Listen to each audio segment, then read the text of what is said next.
So here we have the Ford Focus on a 16 plate. I'm going to start off by showing you around the outside of the car, and then we'll hop in and run through some controls on the inside of it. From the outside you can see it's a 5-door car with alloy wheels and tinted windows.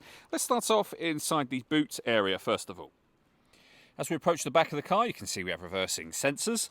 Plenty of boot space as well, along with that 60-40 split folding rear seat should you wish to increase this space even further. Okay, so we're just going to work our way back around to the front of the car, and then we'll hop in and run through some controls on the inside of it from there. Just briefly before we climb in, I think it's well worth seeing the interior from this exterior point of view. There's plenty to run through on the dashboard, so let's hop in and we'll do that now.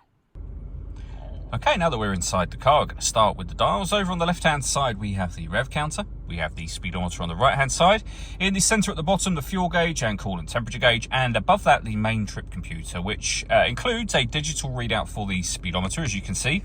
You can change the information that's displayed there for various different bits of individual trip computer information, or you can have these 4 pieces of information displayed simultaneously. We've also got the total miles for the car displayed there. They are 82,370. If we back out to the steering wheel, we have cruise control, speed limiter. These buttons change the information that's displayed in that central section. And over on the right hand side, we have our stereo and phone controls. The phone controls can only be used after you pair the phone up to the car. And that is done over on the touchscreen in the center. Hit connect a phone, then you'd hit add device. Search for sync on your device and select sync once it is found. And then follow the instructions on screen from there.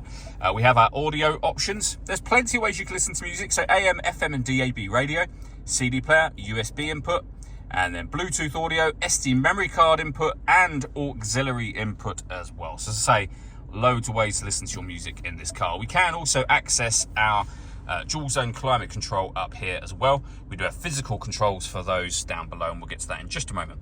We have our CD player, main volume for the stereo, and then the physical controls I mentioned a second ago. So we can adjust the passenger and driver temperature. We can increase and decrease the fan speed. We can determine the direction we'd like the air to be distributed in once it enters the car. The air conditioning is on at the minute, so that button turns it off.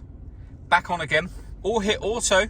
In doing so, the car will now maintain those temperatures by taking control of the direction of the air and the fan speed.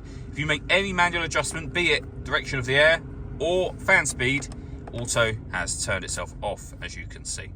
We've also got a heated rear screen and a proper heated front screen as well. USB input and some storage.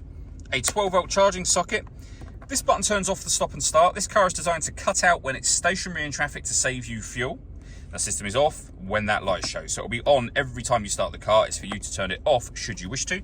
And then we have a 6-speed manual gearbox.